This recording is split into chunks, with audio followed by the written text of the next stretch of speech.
महाभारत के युद्ध में दुर्योधन की सेना में अपने रिश्तेदारों गुरुजनों को देखकर जब अर्जुन के पैर कांपने लगे, युद्ध में अपने कुल के नाश का डर अर्जुन को सताने लगा, तब शोक से संतप्त हुआ मन वाला अर्जुन युद्ध भूमि में बाणों सहित धनुष को त्याग कर रथ के पिछले भाग में बैठ गया और भगवान से कहने लगा कि हे मधुसूदन, मैं युद्ध नहीं करूंगा। अगर मुझे तीनों लोकों का साम्राज्य भी मिल जाए तो भी मैं अपने इन रिश्तेदारों और परिवारजनों की हत्या नहीं करूंगा। हे श्री कृष्ण, मैं भिक्षा मांगकर खाना ज्यादा कल्याणकारक समझता हूँ, क्योंकि अपने परिवारजनों को मारकर ना तो मुक्ति मिलेगी और ना ही धर्म की सिद्धि होगी। तब भगवान श्री कृष्ण ने अर्जुन को गीता का परम ज्ञान दिया था। यह वह ज्ञान है जो सिर्फ अर्जुन के लिए नहीं था, बल्कि पूरी मानव जाति के लिए है। गीता का उपदेश अधर्म और बुराई के खिलाफ जीवन जीने का एक ऐसा मार्ग है जिसके पद चिन्हों पर हर एक मनुष्य को चलना चाहिए। तो चलिए सुनते हैं भगवत गीता के महान उपदेशों को। भगवान श्री कृष्ण कहते हैं कि हे अर्जुन, तू न शोक करने योग्य मनुष्यों के लिए शोक करता है और पंडितों जैसे वचनों को कहता है, परंतु जिनके प्राण चले गए हैं उनके लिए और जिनके प्राण अभी नहीं गए हैं उनके लिए भी पंडित जन शोक नहीं करते, क्योंकि वो जानते हैं जो मर गया वो फिर से जन्म लेगा और जो जिंदा है वो एक दिन जरूर मरेगा। न तो ऐसा ही है कि मैं किसी काल में नहीं था, तू नहीं था, अथवा ये राजा लोग नहीं थे, और न ऐसा ही है कि इससे आगे हम सब नहीं रहेंगे।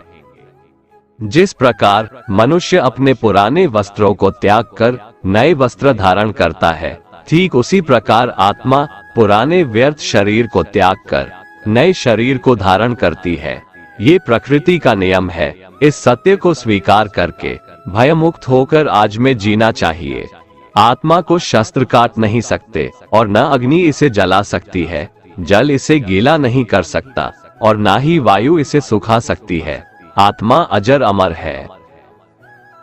हे अर्जुन, जो इस आत्मा को मारने वाला समझता है तथा जो इसको मरा मानता है, वे दोनों ही मूर्ख हैं, क्योंकि यह आत्मा वास्तव में न तो किसी को मारता है और न किसी के द्वारा मारा जाता है। हे पुरुष श्रेष्ठ, यह आत्मा स्वयं ब्रह्म है। लाखों करोड़ों में कोई एक पुरुष ही जो भगवान की भक्ति में लीन रहते हैं, वही इस आत्मा को देख पाते हैं और वही इस आत्मा का वर्णन कर पाते हैं। हे अर्जुन, तुम मरने और मारने की चिंता को त्याग दो और युद्ध करो, किंतु यदि तू इस धर्मयुक्त युद्ध को नहीं करेगा तो स्वधर्म और कीर्ति को खोकर पाप को प्राप्त होगा, तथा सब लोग अनंत काल तक तेरी अपकीर्ति की चर्चा करेंगे, और माननीय पुरुष के लिए अपकीर्ति मरण से भी बढ़कर है। भगवान श्री कृष्ण कहते हैं, कर्म करो लेकिन फल की इच्छा मत रखो, अर्थात अपने सारे कर्म भगवान को समर्पित करके करो। जो लोग इस प्रकार से कर्म करते हैं वह कर्मयोगी कहलाते हैं। कर्मयोगी की स्थिति इस संसार में एक दाता के समान है और वह कुछ पाने की कभी चिंता नहीं करता। वह जानता है कि वह दे रहा है और बदले में कुछ मांगता नहीं, और इसीलिए वह दुख के चंगुल में नहीं पड़ता। कर्म फल का त्याग कर धर्मनिरपेक्ष कार्य का संपादन भी पूजा के समान हो जाता है। संसार का कोई कार्य ब्रह्म से अलग नहीं है, इसलिए कार्य की प्रकृति कोई भी हो, निष्काम कर्म सदा ईश्वर को ही समर्पित हो जाता है। पुनर्जन्म का कारण वासनाओं या अतृप्त कामनाओं का संचय है। कर्मयोगी कर्मफल के चक्कर में ही नहीं पड़ता, अतः वासनाओं का संचय भी नहीं होता। इस प्रकार कर्मयोगी पुनर्जन्म के बंधन से भी मुक्त हो जाता है और वह परमात्मा के परम धाम को प्राप्त होता है। हे अर्जुन, दुखों की प्राप्ति होने पर जो कभी विचलित नहीं होता, सुखों की प्राप्ति में जो सदैव शांत रहता है तथा जिसके राग भय और क्रोध नष्ट हो गए हैं, ऐसा मनुष्य मुनि के समान है। जिस प्रकार कछुआ सब ओर से अपने अंगों को समेट लेता है, वैसे ही मनुष्य जब अपनी इंद्रियों को सब ओर से समेट लेता है तो उसे मुनि समझना चाहिए। क्रोध से भ्रम पैदा होता है, स्मृति में भ्रम हो जाने से बुद्धि का नाश हो जाता है, और बुद्धि का नाश हो जाने से उस पुरुष का पतन हो जाता है। जिस प्रकार हवा के झोंके नाव को भटका देते हैं, ठीक उसी प्रकार मनुष्य की इंद्रियां उसकी बुद्धि को भटका देती है। भगवान श्री कृष्ण कहते हैं, जिस प्रकार समुद्र की स्थिति अचल है, भारी से भारी आंधी तूफान आने पर या अनेक नदियों के जल प्रवाह उसमें प्रविष्ट होने पर भी वो अपनी स्थिति से विचलित नहीं होता, मर्यादा का त्याग नहीं करता, उसी प्रकार परमात्मा के स्वरूप में स्थित योगी की स्थिति भी सर्वथा अचल होती है। बड़े से बड़े सांसारिक सुख दुखों का संयोग वियोग होने पर भी उसकी स्थिति में जरा भी अंतर नहीं पड़ता। वह योगी परमात्मा में नित्य निरंतर अटल और एक रस स्थित रहता है। हे अर्जुन, कोई भी मनुष्य किसी भी काल में क्षण मात्र भी बिना कर्म किए नहीं रहता, क्योंकि सारा मनुष्य समुदाय कर्म करने के लिए ही पैदा हुआ है। जो मनुष्य मन से इंद्रियों को वश में करके बिना फल की इच्छा रखे समस्त इंद्रियों द्वारा कर्म योग का आचरण करता है, वही श्रेष्ठ है, अर्थात वही कर्म योगी है। इसलिए तू सिर्फ अपने कर्तव्यों का पालन कर, क्योंकि कर्म नहीं करने से तेरा जन्म लेना भी बेकार हो जाएगा। अर्थात तुम इस युद्ध को अपना कर्तव्य और कर्म समझ कर। हे पार्थ, जो पुरुष परंपरा से नहीं चलता, सृष्टि चक्र के नियमों का पालन नहीं करता, अर्थात अपने कर्तव्य का पालन नहीं करता, वह इंद्रियों के द्वारा भोगों को भोगने वाला पापी पुरुष व्यर्थ ही जीता है। इसलिए तू निरंतर आसक्ति से रहित होकर, अर्थात अपनी इच्छा को त्याग कर सदा कर्तव्य कर्म को भली भांति करता रह, क्योंकि आसक्ति से रहित होकर कर्म करता हुआ मनुष्य परमात्मा को प्राप्त हो जाता है। बहुत से ऐसे लोग हैं जो कर्म करते हुए ही परम सिद्धि को प्राप्त हुए थे। जनक आदि ज्ञानी जन भी इसी तरह कर्म करते हुए परम सिद्धि को प्राप्त हुए थे। इसलिए तुझे कर्म करना ही उचित है। श्रेष्ठ पुरुष जो जो आचरण करता है, अन्य पुरुष भी वैसा वैसा ही आचरण करते हैं। वो जो कुछ प्रमाण कर देता है, समस्त मनुष्य समुदाय उन्हीं के पद चिन्हों पर अपने रास्ते चुनता है। इसलिए सज्जन व्यक्तियों को सदैव अच्छा व्यवहार करना चाहिए। हे अर्जुन, मेरा इन तीनों लोकों में न तो कुछ कर्तव्य है और न ही कोई वस्तु प्राप्त करने योग्य है, फिर भी मैं कर्म करते हुए अपने कर्तव्य का निर्वाह करता हूँ। श्री भगवान कहते हैं, हे पार्थ, यदि मैं कर्मों को करने में सावधानी ना बरतूं तो बड़ा अनर्थ हो जाएगा, क्योंकि मनुष्य सब प्रकार से मेरे ही मार्ग का अनुसरण करते हैं। इसलिए यदि मैं कर्म न करूं तो ये सब मनुष्य नष्ट भ्रष्ट हो जाएंगे। हे भारत, जो ज्ञानी हैं, जिन्हें ईश्वर की सच्चाई मालूम हो चुकी है, उनकी ये जिम्मेदारी बन चुकी है कि उनके काम करने के तरीके से कहीं किसी और के मन में काम करने के प्रति अश्रद्धा या अपमान ना पैदा हो जाए। इसलिए उन ज्ञानी जनों के लिए ये जरूरी है कि वो ऐसा उदाहरण सामने रखें जिससे हर कोई अपना कर्म, अपना कर्तव्य करने के लिए प्रेरित हो। वास्तव में संपूर्ण कर्म सब प्रकार से प्रकृति के गुणों द्वारा किए जाते हैं, लेकिन अहंकारी मनुष्य सोचता है कि सब कर्म वही कर रहा है। कर्म में लगे हुए ज्ञानियों को ये जानना चाहिए कि गुण ही उनसे कर्म करवाते हैं, वो खुद कुछ भी नहीं करते। और जो ज्ञानी इस बात को समझ ले तो ये उनकी जिम्मेदारी होती है कि वो अज्ञानियों को समझाए कि कर्म ही उनका धर्म है। श्री कृष्ण अर्जुन से कहते हैं कि तुम मुझ अंतर्यामी परमात्मा में अपने सारे कर्मों को अर्पण कर दे, मैं तुम्हें मुक्ति प्रदान करूंगा। गीता के 6ठे अध्याय में श्री कृष्ण ने कहा है कि मानसिक स्थिरता की स्थिति में ही कोई निर्णय ले, अर्थात जब आप ज्यादा खुश या ज्यादा दुखी हैं, तो उस समय कोई निर्णय न ले। दुख या बहुत खुशी की स्थिति में गलत निर्णय लेने की संभावना अधिक होती है। जब आप कोई निर्णय ले तो निर्णय लेने के बाद खुद से पूछें कि कहीं यह निर्णय मैं बहुत भावुक या क्रोधित होकर तो नहीं ले रहा हूँ। हर पक्ष पर पूरी ईमानदारी से खुद से सवाल करें और इतनी सही निष्पक्षता से खुद को जवाब दें जब आप अपने जवाब से संतुष्ट हो तभी निर्णय लेकर आगे बढ़ें। जब आपने कोई निर्णय लिया है तो उसके परिणाम के साथ परिस्थितियों में परिवर्तन भी आएगा। ऐसे में अगर आपके निर्णय लेने से बदलाव आ रहा है तो बदलाव जरूर करें, क्योंकि अपनी सहज स्थिति अर्थात कंफर्ट जोन से बाहर आना जरूरी है, नहीं तो आप अपनी क्षमताओं को समझ नहीं पाएंगे। खुद में भरोसा हो और भगवान पर भरोसा हो तभी कोई निर्णय ले। अगर आपकी इच्छा दृढ़ होगी और नियत साफ होगी तो आपके कार्य को पूर्णता तक पहुंचाने में ईश्वर भी आपकी मदद करेंगे। इसलिए सही निर्णय लेने के लिए सही नियत और पक्का इरादा भी जरूरी है।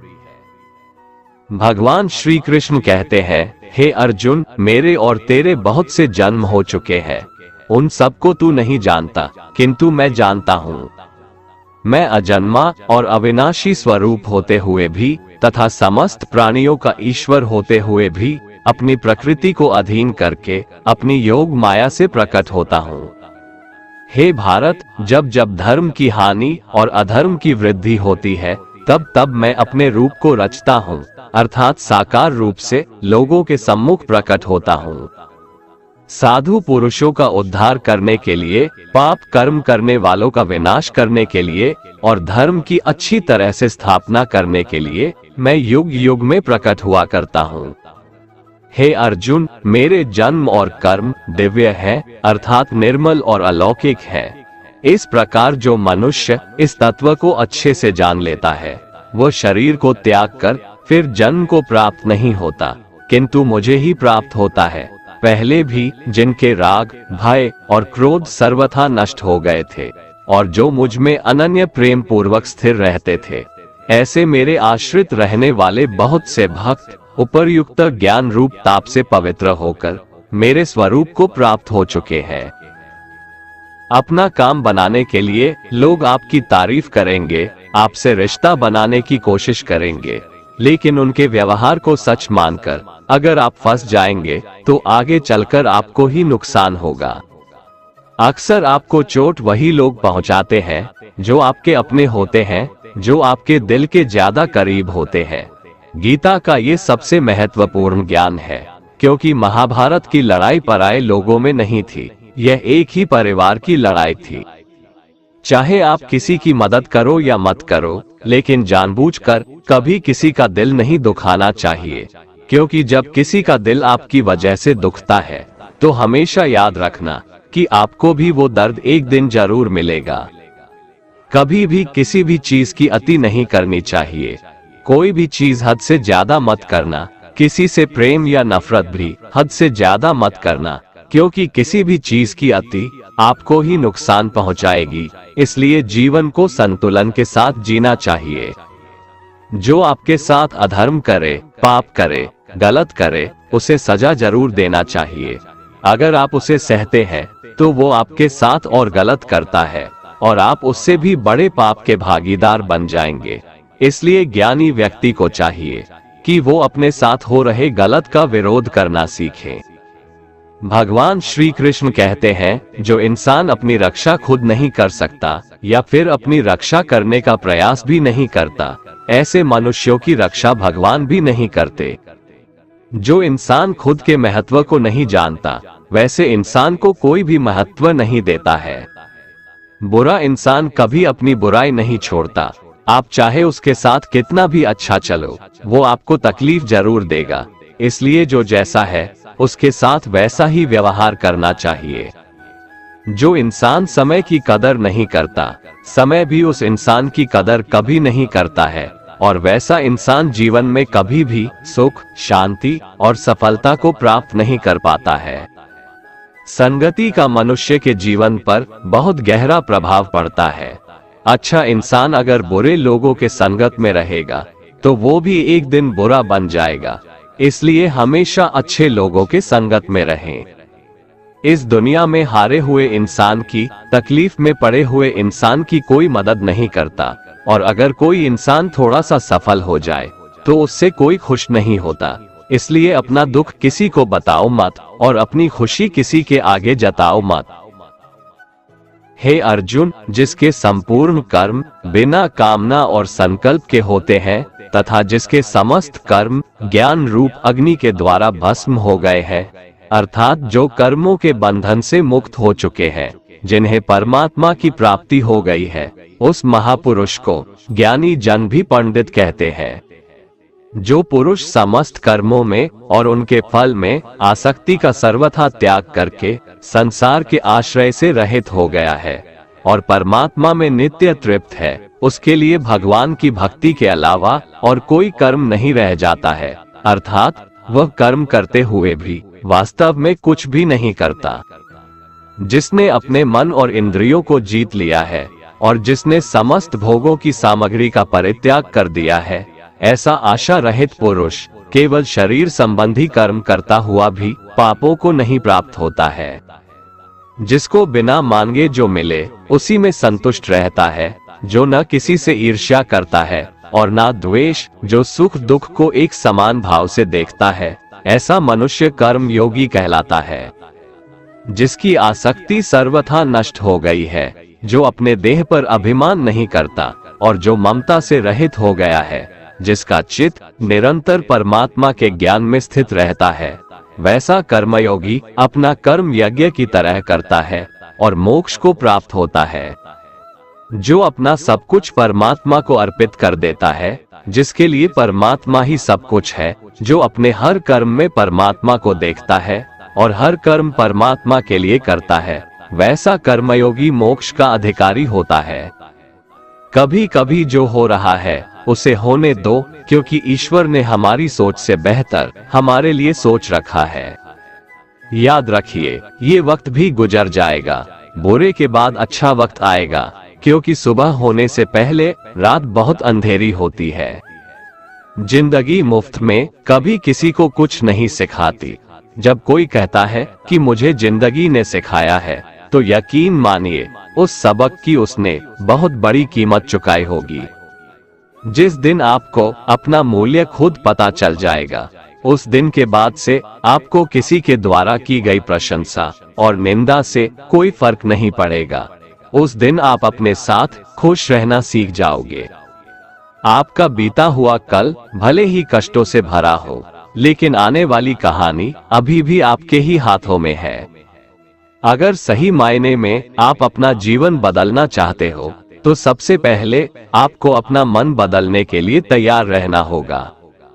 भगवान श्री कृष्ण कहते हैं, मनुष्य का मन वायु की तरह चंचल है। यह मन ही है जो मनुष्य को काम वासनाओं की तरफ भटकाता रहता है। अगर जीवन को सफल बनाना है तो मन पर काबू करना बहुत जरूरी है। मन को वश में करने से दिमाग की शक्ति केंद्रित होती है, जिससे कार्यों में सफलता मिलने लगती है। गीता के अनुसार जिस व्यक्ति ने अपने मन पर काबू पा लिया, वह मन में पैदा होने वाली बेकार की चिंताओं और इच्छाओं से भी दूर रहता है। साथ ही व्यक्ति अपने लक्ष्य को भी आसानी से प्राप्त कर लेता है। अगर मन को वश में नहीं करोगे तो वह तुम्हारा सबसे बड़ा शत्रु बन जाएगा। कुछ समस्याएं जो हमारे पास है, उसके बारे में सोचकर दुखी होने से अच्छा है कि हम ये सोचकर खुश रहें कि दुनिया में बहुत सी ऐसी समस्याएं हैं जो हमारे पास नहीं है। जीवन जीने के दो रास्ते हैं, चिंता और चिंतन। कुछ चिंता में जीते हैं तो कुछ चिंतन में। चिंता में जीने वाले हजारों हैं, पर चिंतन में जीने वाले दो चार ही। चिंता खुद ही एक मुसीबत है और चिंतन उसका समाधान। इसलिए चिंतन करो, चिंता नहीं। अगर आप परेशानियों से गुजर रहे हैं तो एक बात याद रखना, सितारे कभी अंधेरे के बिना नहीं चमकते। जो मनुष्य न तो किसी से घृणा करता है और न ही किसी की इच्छा करता है, वह सदा सन्यासी ही समझने योग्य है, क्योंकि ऐसा मनुष्य राग, द्वेष आदि सभी द्वंद्वों को त्याग कर सुख पूर्वक संसार बंधन से मुक्त हो जाता है। हे कुंती पुत्र अर्जुन, इंद्रिय और इंद्रियों के संयोग से उत्पन्न होने वाले ये भोग प्रारंभ में सुख देने वाले होते हैं और अंत में यही इंद्रियों के विषयों का भोग दुख का कारण बनता है। इसी कारण तत्वज्ञानी कभी भी इंद्रिय सुख नहीं भोगता है। जो मनुष्य शरीर का अंत होने से पहले ही काम और क्रोध से उत्पन्न होने वाले वेग को सहन करने में समर्थ हो जाता है, वही मनुष्य योगी है और वही इस संसार में सुखी रह सकता है। जो मनुष्य अपनी आत्मा में ही सुख चाहने वाला होता है और अपने मन को अपनी ही आत्मा में स्थिर रखने वाला होता है, जो आत्मा में ही ज्ञान प्राप्त करने वाला होता है, वही मनुष्य योगी है और वही ब्रह्म के साथ एक होकर परब्रह्म परमात्मा को प्राप्त होता है। जिनके सभी पाप और सभी प्रकार की दुविधाएं ब्रह्म का स्पर्श करके मिट गई हैं, जो समस्त प्राणियों के कल्याण में लगे रहते हैं, वही ब्रह्म ज्ञानी मनुष्य मन को आत्मा में स्थित करके परम शांति स्वरूप परमात्मा को प्राप्त करके मुक्त हो जाते हैं। जो सभी सांसारिक इच्छाओं को त्याग चुका है, जिसे हर काम हर वस्तु में सिर्फ परमात्मा ही दिखाई देता है, वही पुरुष परमात्मा को प्राप्त कर पाता है।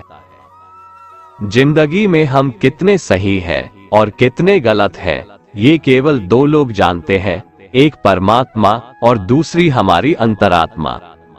अपने आप को भगवान के प्रति समर्पित कर दो, यही सबसे बड़ा सहारा है। जो कोई भी इस सहारे को पहचान गया है, वह डर, चिंता और दुखों से आजाद रहता है। मनुष्य जिस रूप में ईश्वर को याद करता है, ईश्वर भी उसे उसी रूप में दर्शन देते हैं।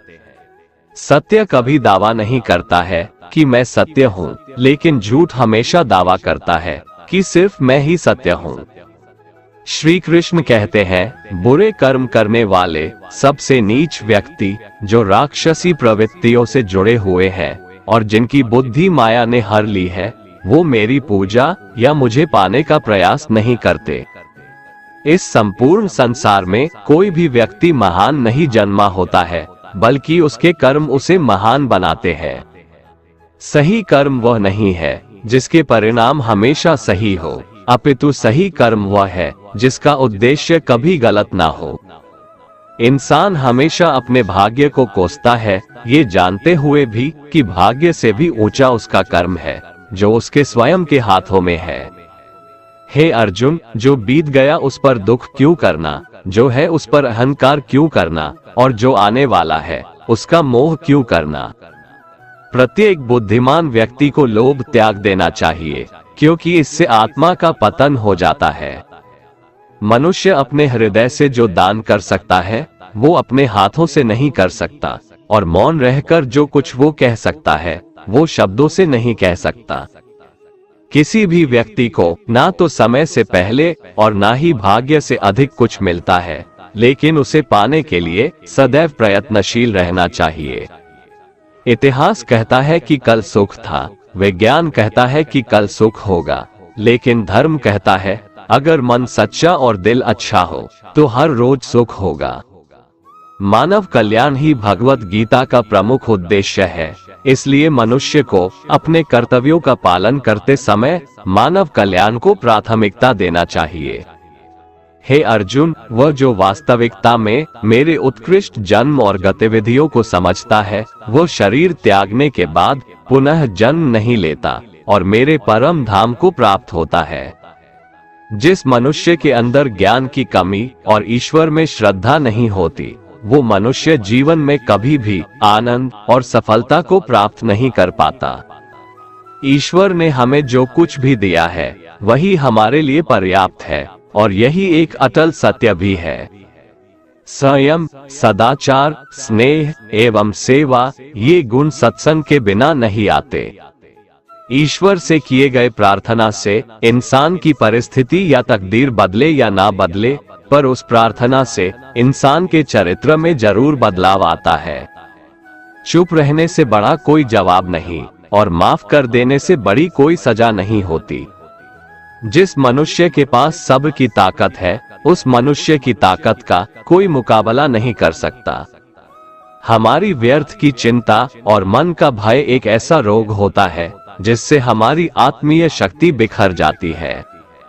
मनुष्य को जीवन की चुनौतियों से भागना नहीं चाहिए और न ही भाग्य और ईश्वर की इच्छा जैसे बहानों का प्रयोग करना चाहिए।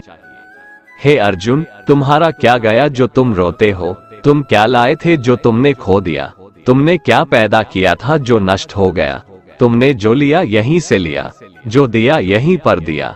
जो आज तुम्हारा है कल किसी और का होगा, क्योंकि परिवर्तन ही संसार का नियम है और समय के साथ संसार में हर चीज परिवर्तन के नियम का पालन करती है। सदैव संदेह करने वाले व्यक्ति के लिए प्रसन्नता ना इस लोक में है ना ही परलोक में। जिस प्रकार प्रकाश की ज्योति अंधेरे में चमकती है, ठीक उसी प्रकार सत्य भी चमकता है। इसलिए व्यक्ति को सदैव सत्य के मार्ग पर चलना चाहिए। ईश्वर की शक्ति मनुष्य के होश, भावनाएं और मन की गतिविधियों के माध्यम से सदा उसके साथ रहती है। यदि कोई साधक किसी कारणवश अपनी साधना में सफल नहीं हो पाता, तो भगवान उसकी अधूरी साधना पूरी करने के लिए फिर से शुद्ध श्रीमंतों के घर में जन्म देते हैं। हे धनंजय, मेरे सिवाय इस जगत का कोई दूसरा कारण नहीं हो सकता। मैं ही इस संपूर्ण संसार का महाकारण हूँ। जैसे मोती सूत के धागे की माला में पिरोए हुए होते हैं, वैसे ही यह संपूर्ण जगत मुझ में ही ओतप्रोत है। ये संसार मुझसे ही उत्पन्न होता है, मुझ में ही स्थित रहता है और मुझ में ही लीन हो जाता है। कहने का तात्पर्य यह है कि भगवान के सिवाय संसार की स्वतंत्र सत्ता नहीं है। सत, रज और तम, इन तीनों गुणों से युक्त मेरी माया को पार कर पाना असंभव है। मनुष्य मेरी इस माया में चिपके रहते हैं और भोग संग्रह की इच्छा छोड़ नहीं पाते। मनुष्य अपने को कभी सुखी और कभी दुखी, कभी समझदार और कभी बेसमझ, कभी निर्बल और कभी बलवान आदि मानकर मेरी इस माया में तल्लीन रहते हैं। परंतु जो मनुष्य मेरे शरणागत हो जाते हैं, वे मेरी इस माया को आसानी से पार कर जाते हैं, क्योंकि उनकी दृष्टि केवल मेरी तरफ रहती है। वे मेरी माया में नहीं फंसते। हे भरत श्रेष्ठ अर्जुन, पवित्र कर्म करने वाले मेरे 4 प्रकार के भक्त मेरा स्मरण करते हैं। पहला है आर्त भक्त, अर्थात दुख से निवृत्ति चाहने वाले भक्त। दूसरा है अर्थार्थी भक्त, अर्थात धन संपदा चाहने वाले भक्त। तीसरा है जिज्ञासु भक्त, अर्थात केवल मुझे जानने की इच्छा वाले भक्त। और चौथा है ज्ञानी भक्त, अर्थात मुझे ज्ञान सहित जानने वाले भक्त। आइए इसको थोड़ा समझ लें। आर्त भक्त वो है जो प्राण संकट आने पर संकट दूर करने के लिए केवल भगवान को पुकारते हैं, कष्ट का निवारण केवल भगवान से ही चाहते हैं, दूसरे किसी से नहीं। वे आर्त भक्त कहलाते हैं। आर्त भक्तों में द्रौपदी और गजेंद्र का दृष्टांत ठीक नहीं लगता है, क्योंकि इन दोनों ने अपनी रक्षा के लिए अन्य उपायों का भी सहारा लिया था। चीरहरण के समय जब तक द्रौपदी भीष्म पितामह और 5 पांडवों पर भरोसा करती रही, तब तक वह रोती बिलखती और कष्ट पाती रही। परंतु जब सब सहारा छोड़कर अनन्य भाव से प्रभु को पुकारा, तब प्रभु ने उसकी लाज बचाई। ऐसे ही गजेंद्र ने जब तक दूसरे हाथियों और हथिनियों का सहारा लिया, अपने बल का सहारा लिया, तब तक वह कई वर्षों तक ग्राह से लड़ता रहा और दुख पाता रहा। सब सहारा छूटने के बाद जब उसने ओम नमो भगवते कहकर हरि को पुकारा, तब भगवान ने तुरंत आकर ग्राह का मुंह फाड़ दिया और गजेंद्र का उद्धार किया। आर्त भक्तों में अभिमन्यु की पत्नी उत्तरा का दृष्टांत सही लगता है, कारण कि जब उस पर आफत आई, तब उसने भगवान श्री कृष्ण के सिवाय किसी दूसरे उपाय का सहारा नहीं लिया। उसने सीधे भगवान से निवेदन किया। उसने श्री भगवान से कहा कि हे जगतपति, ये दहकता हुआ अश्वत्थामा का बाण मेरे गर्भ को नष्ट करने के लिए दौड़ा आ रहा है, मेरी रक्षा करें। तुरंत उत्तरा के गर्भ में प्रविष्ट होकर भगवान ने गर्भ की रक्षा की और परीक्षित को बचाया। अर्थार्थी भक्त वो हैं जिनको अपनी सुख सुविधा के लिए धन संपत्ति प्राप्त करने की इच्छा हो जाती है, परंतु उसको वे केवल भगवान से ही चाहते हैं, दूसरों से नहीं। ऐसे भक्त अर्थार्थी भक्त कहलाते हैं। जिज्ञासु भक्त वो है जिसमें भगवान को जानने और भगवत भक्ति की जोरदार इच्छा हो जाती है। जिज्ञासु भक्तों में उद्धव जी का नाम लिया जाता है। भगवान ने उद्धव जी को दिव्य ज्ञान का उपदेश दिया था, जो उद्धव गीता के नाम से भी प्रसिद्ध है। श्रीमद् भगवत गीता में उच्च कोटि के भगवत प्रेमी को ज्ञानी भक्त माना गया है। उनके मन में किसी भी प्रकार की कोई इच्छा नहीं होती, वे केवल भगवान के प्रेम में ही मस्त रहते हैं। प्रेमी भक्तों में गोपियों का नाम प्रसिद्ध है। गोपियों ने अपने सुख का त्याग कर प्रियतम भगवान के सुख को ही अपना सुख माना था। ज्ञानी अर्थात प्रेमी भक्त भगवान से कुछ नहीं चाहता, इसलिए वो भगवान का सर्वश्रेष्ठ भक्त है। जो मनुष्य मुझसे परम प्रेम करके इस परम रहस्य युक्त गीता शास्त्र को मेरे भक्तों में कहेगा, वो मुझको ही प्राप्त होगा, इसमें कोई संदेह नहीं है। उससे बढ़कर मेरा प्रिय कार्य करने वाला मनुष्यों में कोई भी नहीं है, तथा पृथ्वी भर में उससे बढ़कर मेरा प्रिय दूसरा कोई भविष्य में होगा भी नहीं। जो मनुष्य श्रद्धायुक्त दोषों से रहित होकर इस गीता शास्त्र का श्रवण भी करेगा, वह भी सभी पापों से मुक्त होकर मेरे परम धाम को प्राप्त होगा। दोस्तों, अगर आपको हमारा ये वीडियो पसंद आया तो कमेंट में जय श्री राधे कृष्ण लिखें और ऐसे ही प्रेरणादायक वीडियो देखने के लिए हमारे चैनल को सब्सक्राइब कर लें। जय श्री राधे कृष्ण।